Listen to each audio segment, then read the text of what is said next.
अक्सर लोगों को लगता है कि वो पढ़ना जानते हैं, है ना? हम में से ज्यादातर लोग कहेंगे हाँ बिल्कुल। लेकिन क्या होगा अगर मैं कहूंगी कि पढ़ना सिर्फ अक्षर पहचानना नहीं बल्कि एक कला है जिसके कई स्तर हैं। और हम में से ज्यादातर लोग शायद पहले स्तर से आगे कभी बढ़ ही नहीं पाते। बिल्कुल। आज हम मॉर्टिमर एडलर और चार्ल्स वैन डोरन की किताब how to read a book के कुछ हिस्सों पर एक गहरी नजर डाल रहे हैं। दिलचस्प बात यह है कि ये किताब 1940 में प्रकाशित हुई थी और 1 साल से ज्यादा समय तक बेस्टसेलर रही, और आज भी, मतलब इतने सालों बाद भी, ये उतनी ही प्रासंगिक है, शायद पहले से भी ज्यादा। इसका मुख्य विचार यही है कि पढ़ने के अलग अलग स्तर होते हैं, लेकिन हमारी शिक्षा हमें शुरुआती स्तर से आगे ले जाने में नाकाम रहती है। सही कहा। तो आज की हमारी चर्चा का मकसद ये समझना है कि आज के दौर में जहां हम हर तरफ से जानकारी से घिरे हैं, वहां सिर्फ जानकारी हासिल करने वाले और सच में समझ बढ़ाने वाले पाठक बनने में क्या फर्क है। और ये फर्क मतलब बहुत जरूरी है। आज के दौर में जहां हम जानकारी और तथ्यों से घिरे हुए हैं, समझ अक्सर पीछे छूट जाती है। लेखक एक बहुत ही चुभती हुई बात कहते हैं कि ज्यादा तथ्य होना भी कभी-कभी समझ के लिए उतना ही बड़ा रोड़ा बन सकता है जितना कम तथ्यों का होना। ये तो बहुत दिलचस्प बात है। हाँ, आज का मीडिया, चाहे वो सोशल मीडिया हो या न्यूज, हमें अक्सर पैकेज्ड विचार देता है, बने बनाए विचार जिन्हें बिना सोचे समझे अपने दिमाग में डाल लेते हैं। आज हम जानेंगे कि एक सक्रिय पाठक बनकर इस जाल से कैसे बचा जा सकता है। चलिए यहीं से शुरू करते हैं। सक्रिय पाठक का मतलब क्या है? ज्यादातर लोग तो यही मानते हैं कि पढ़ना एक पैसिव काम है, किताब वहां है, हम यहाँ हैं और हम बस शब्दों को अपनी आंखों से गुजरने दे रहे हैं। यहीं पर लेखक हमारी सोच को चुनौती देते हैं। वो कहते हैं कि पढ़ना पैसिव नहीं बल्कि उतना ही एक्टिव काम है जितना कि लिखने जितना एक्टिव। हाँ, उन्होंने एक बहुत दिलचस्प सा दृश्य दिया है। बेसबॉल का खेल, गेंद फेंकने वाला यानी पिचर वो सेंडर है और गेंद पकड़ने वाला यानी कैचर वो रिसीवर है। गेंद पैसिव है लेकिन दोनों खिलाड़ी पूरी तरह से एक्टिव हैं। अच्छा, मतलब लेखक गेंद फेंक रहा है और पाठक उसे पकड़ रहा है। बिल्कुल उसी तरह लेखक सेंडर है और पाठक रिसीवर, लेकिन पाठक को सिर्फ बैठे नहीं रहना है, उसे भी गेंद को पकड़ने के लिए सक्रिय होना पड़ता है। एक अच्छा कैचर हर तरह की गेंद पकड़ सकता है, तेज, धीमी, घुमावदार। उसी तरह पढ़ने की कला हर तरह के संवाद को, चाहे वो कितना भी मुश्किल या छोटा क्यों ना हो, उसे सही ढंग से पकड़ने का कौशल है। ठीक है, तो अगर पढ़ना एक तरह की कैचिंग है, एक दिमागी कसरत है, तो सवाल ये उठता है कि हम पकड़ने की कोशिश क्या कर रहे हैं? क्या हम सिर्फ तेज फेंकी गई जानकारी पकड़ रहे हैं या कुछ और भी है? बहुत बढ़िया सवाल। और यहीं पर किताब पढ़ने के 2 मुख्य लक्ष्यों के बीच फर्क करती है। पहला लक्ष्य है जानकारी के लिए पढ़ना। जानकारी के लिए पढ़ना, हाँ, ये तब होता है जब हम ऐसी चीजें पढ़ते हैं जो हमारी मौजूदा समझ के स्तर पर ही होती हैं, जैसे अखबार पढ़ना या कोई मैगजीन या सोशल मीडिया पर स्क्रॉल करना। हाँ बिल्कुल, इससे हमारी जानकारी का भंडार तो बढ़ता है, लेकिन हमारी समझ, मतलब हमारी अंडरस्टैंडिंग का दायरा नहीं बढ़ता। और दूसरा लक्ष्य क्या है? दूसरा लक्ष्य है समझ बढ़ाने के लिए पढ़ना, और ये तब होता है जब हम कुछ ऐसा पढ़ने की कोशिश करते हैं जो शुरू में हमारी समझ से थोड़ा परे हो। अच्छा, देखिए, कोई भी सर्च इंजन हमें किसी भी विषय पर लाखों तथ्य दे सकता है, वो है जानकारी, लेकिन उन तथ्यों को जोड़कर एक बड़ी तस्वीर बनाना, ये समझना कि वो क्यों मायने रखते हैं, वो है असली समझ। किताब इसी फर्क की बात कर रही है। तो समझ बढ़ाने के लिए हमें ऐसी किताबें पढ़नी होंगी जो हमें चुनौती दें। बिल्कुल, लेखक कहते हैं कि हम केवल अपने बेहतर लोगों से ही सीख सकते हैं। इसका मतलब है ऐसे लेखकों को पढ़ना जिनकी समझ उस विषय पर हमसे ज्यादा गहरी हो। ये सफर हमें कम समझ की स्थिति से अधिक समझ की स्थिति में ले जाता है। सही। ज्ञानवान होना यानी तथ्यों को जानना पहली सीढ़ी है, लेकिन असली मंजिल है ज्ञानोदय, मतलब ये जानना कि लेखक क्या कह रहा है, उसका असली मतलब क्या है और वो ऐसा क्यों कह रहा है। यहाँ से बात और भी दिलचस्प हो जाती है। मान लीजिए किसी के हाथ में एक मुश्किल किताब है, ऐसी किताब जो उनकी समझ को चुनौती दे रही है।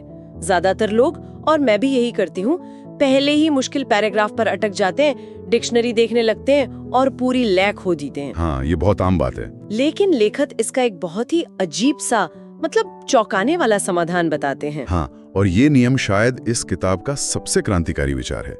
नियम है, एक मुश्किल किताब को पहली बार पढ़ते समय बिना रुके पढ़ते जाएं, उन चीजों पर न रोकें या विचार न करें जिन्हें आप तुरंत नहीं समझ पाते। एक मिनट, लेखक कह रहे हैं कि मुश्किल किताब को पहली बार बिना रुके पढ़ जाओ। ये तो उस हर सलाह के खिलाफ है जो हमें स्कूल में मिली थी कि जो समझ ना आए उसे तुरंत क्लियर करो। मुझे पता था आप ये पूछेंगी, क्योंकि ये हम सबके मन में आता है। लेकिन लेखक का तर्क बहुत गहरा है। उनका कहना है कि अगर कोई हर मुश्किल शब्द या पैराग्राफ पर अटकता रहेगा तो वो उस किताब को कभी खत्म ही नहीं कर पाएगा। मतलब हम जंगल में पेड़ों को इतना करीब से देखने लगेंगे कि जंगल को ही नहीं देख पाएंगे। क्या बात है, बिल्कुल सही सादृश्य है। अगर कोई एक बार में पूरी किताब पढ़ लेता है, भले ही सिर्फ 50% या उससे कम ही समझे, तो भी ये कुछ ना समझने से कहीं बेहतर है। लेकिन उस 50% समझ का क्या फायदा? फायदा ये है कि उस पहले तेज रीडिंग से किताब के समग्र ढांचे और उसके मुख्य तर्क का एक अंदाजा मिल जाता है। ये एक शहर का हवाई सर्वेक्षण करने जैसा है, इससे पहले कि आप पैदल चलकर उसकी गलियों को जानें। अच्छा, आपको पता चल जाता है कि मुख्य सड़कें कहाँ हैं, बड़े लैंडमार्क क्या हैं, और यही समझ आपको दूसरी बार पढ़ने पर उन मुश्किल हिस्सों को समझने में मदद करती है। लेखक शेक्सपियर का उदाहरण देते हैं कि कैसे स्कूल में छात्रों को हर शब्द और फुटनोट में उलझाकर नाटक का पूरा आनंद ही खत्म कर दिया जाता था। वो कभी उस नाटक को एक पूरी रचना के तौर पर देख ही नहीं पाते थे। तो ये बिना रुके पढ़ने का नियम असल में एक बड़ी तकनीक का हिस्सा है, जिसे लेखक निरीक्षणात्मक पठन या इंस्पेक्शनल रीडिंग कहते हैं। सही कहा। निरीक्षणात्मक पठन के 2 चरण हैं। पहला है व्यवस्थित रूप से सरसरी निगाह डालना, यानी सिस्टमैटिक स्किमिंग, और दूसरा है सतही पढ़ना, यानी सुपरफिशियल रीडिंग, जिसकी हमने अभी बात की। बिना रुके पढ़ते जाना। व्यवस्थित रूप से सरसरी निगाह डालना, ये सिर्फ किताब के पन्ने पलटने जैसा है या इसमें कुछ और भी है? नहीं, ये किताब के जासूस बनने जैसा है। मतलब 15 से 30 मिनट में किताब का एक तरह से एक्सरे करने की कोशिश करना। एक्सरे? वो कैसे? आप शीर्षक और उपशीर्षक पढ़ते हैं, आप विषय सूची को ध्यान से देखते हैं। ये किताब का रोड मैप है। आप इंडेक्स देखते हैं कि किन विषयों पर सबसे ज्यादा बात हुई है, प्रकाशक का ब्लर पढ़ते हैं, और सबसे जरूरी, आप किताब के मुख्य अध्यायों की शुरुआत और अंत के पैराग्राफ पढ़ते हैं, जहां लेखक अक्सर अपने तर्क का सार देते हैं। तो इसका लक्ष्य किताब को पढ़ना नहीं है? नहीं, इसका लक्ष्य ये तय करना है कि क्या ये किताब आपके समय के लायक है, और अगर है तो इसका मूल ढांचा क्या है। ये तो बहुत व्यवहारिक सलाह है।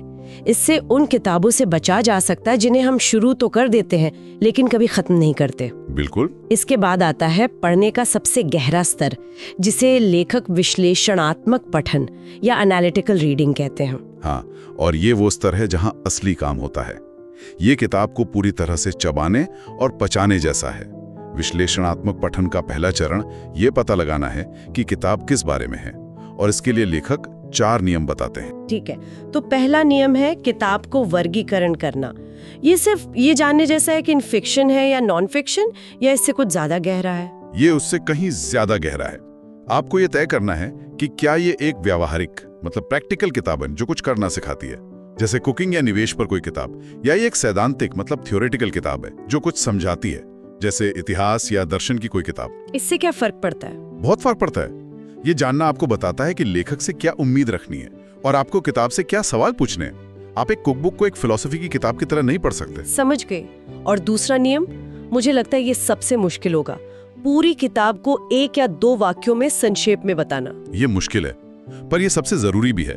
ये आपको किताब की मुख्य बात या मूल तर्क को पहचानने के लिए मजबूर करता है। अगर आप ये नहीं कर सकते तो शायद आपने किताब को अभी तक पूरी तरह समझा ही नहीं है। ये एक लिटमस टेस्ट की तरह है। बिल्कुल।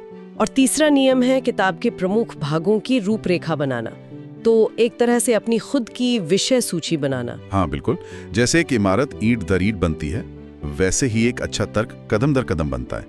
ये नियम आपको उस तर्क के ढांचे को देखने में मदद करता है। आपको ये देखना है कि मुख्य विचार क्या हैं और वे एक दूसरे से कैसे जुड़े हैं। और लेखक यहाँ किताब पर लिखने की भी बात करते हैं, है ना? हाँ, जो बहुत लोगों को अजीब लगता है। मेरे अंदर की लाइब्रेरियन तो ये सुन के घबरा रही है। लेकिन लेखक का तर्क क्या है कि ऐसा करने से हमें क्या हासिल होता है? लेखक कहते हैं कि ये किताब पर आपकी बौद्धिक मिल्कियत को दर्शाता है, न कि सिर्फ वित्तीय मिल्कियत को। बौद्धिक मिल्कियत? हाँ, किताब को खरीदना एक बात है और उसे अपना बनाना बिल्कुल दूसरी। जब आप हाशिए में सवाल लिखते हैं, मुख्य वाक्यों को रेखांकित करते हैं या किताब के खाली पन्नों पर अपनी रूपरेखा बनाते हैं, तो आप किताब के साथ एक संवाद कर रहे होते हैं। आप एक पैसिव दर्शक से एक एक्टिव भागीदार बन जाते हैं। और चौथा नियम है ये पता लगाना कि लेखक किन समस्याओं या सवालों को हल करने की कोशिश कर रहा था। हाँ, हर अच्छी किताब एक या एक से ज्यादा सवालों का जवाब देने की कोशिश होती है। लेखक के उन सवालों को समझना आपको उनके जवाबों को बेहतर ढंग से समझने में मदद करता है। ये आपको लेखक के दिमाग में झांकने का मौका देता है। तो किताब को वर्गीकृत करना, उसका सार निकालना, उसकी रूपरेखा बनाना और लेखक के सवालों को समझना, इन चारों नियमों को पूरा करने के बाद हम कह सकते हैं कि हमने किताब को समझ लिया है। तो अब आगे क्या? अब आता है सबसे महत्वपूर्ण हिस्सा, किताब की आलोचना करना, यानी उस पर अपना दिमाग लगाना। लेकिन लेखक यहाँ भी जल्दबाजी के खिलाफ चेतावनी देते हैं और इसके लिए कुछ नियम बताते हैं। और मुझे लगता है पहला नियम सबसे जरूरी है, खासकर आज के ऑनलाइन बहस के दौर में। नियम है, जब तक आप पूरी तरह समझ ना जाएं, तब तक सहमत या असहमत होने में जल्दबाजी न करें। बिल्कुल, लोग अक्सर कहते हैं मैं समझता हूं लेकिन मैं असहमत हूं, जबकि वे वास्तव में उस स्थिति को स्पष्ट रूप से बता भी नहीं सकते जिससे वे असहमत हैं। ये बिना दुश्मन को जाने ही युद्ध में कूदने जैसा है। सही कहा, आपको पहले ये कहने में सक्षम होना चाहिए मैं आपको समझता हूं, और फिर ये बताना चाहिए कि आप कहां और क्यों असहमत हैं। और जब आप असहमत हो तब भी एक तरीका होना चाहिए। लेखक का दूसरा नियम यही है, जब आप असहमत हो तो तर्कपूर्ण ढंग से हो, विवादपूर्ण ढंग से नहीं। हाँ, इसका मतलब है कि बहस जीतने का कोई मतलब नहीं है अगर आपको पता है कि आप गलत हो सकते हैं। लक्ष्य सत्य तक पहुंचना है, न कि अपनी बात मनवाना। ये एक लड़ाई नहीं बल्कि ज्ञान की खोज है। और तीसरा नियम ज्ञान और व्यक्तिगत राय के बीच के अंतर को पहचानने की बात करता है। ये थोड़ा मुश्किल लग सकता है। इसे ऐसे समझें, अगर कोई कहता है मुझे ये किताब पसंद नहीं आई, तो ये एक व्यक्तिगत राय है, इस पे कोई बहस नहीं हो सकती। लेकिन अगर कोई कहता है लेखक का तर्क इस बिंदु पर कमजोर है क्योंकि उनके पास पर्याप्त सबूत नहीं है, तो ये ज्ञान पर आधारित एक आलोचना है। असहमति को तभी हल किया जा सकता है जब वो तथ्यों और तर्क पर आधारित हो, न कि केवल भावनाओं या पूर्वाग्रह पर। एक अच्छी किताब के साथ बातचीत एक दो तरफा प्रक्रिया है। तो कुल मिलाकर पढ़ना सिर्फ पन्नों पर लिखे शब्दों को देखना नहीं है। ये एक जटिल कौशल है, एक कला है जिसे सीखा और सुधारा जा सकता है। सही। ये जानकारी इकट्ठा करने से शुरू होकर समझ की गहराइयों तक जाने का एक सफर है। और ये नियम सिर्फ मोटी मोटी किताबों के लिए नहीं है। सोचिए उस लंबे चौड़े ऑफिशियल ईमेल या रिपोर्ट के बारे में जिसे समझना है। यही तकनीकें वहां भी काम आ सकती हैं। निश्चित रूप से यह एक मानसिकता है जो हर तरह के पाठ पर लागू होती है। इस चर्चा को समाप्त करते हुए एक विचार सोचने के लिए छोड़ जाते हैं। किताब में एक जगह उल्लेख है कि एक अच्छा पाठक एक लेखक बन जाता है। इसका मतलब सिर्फ किताबें लिखना तो नहीं होगा। नहीं, इसका मतलब उससे कहीं ज्यादा गहरा है।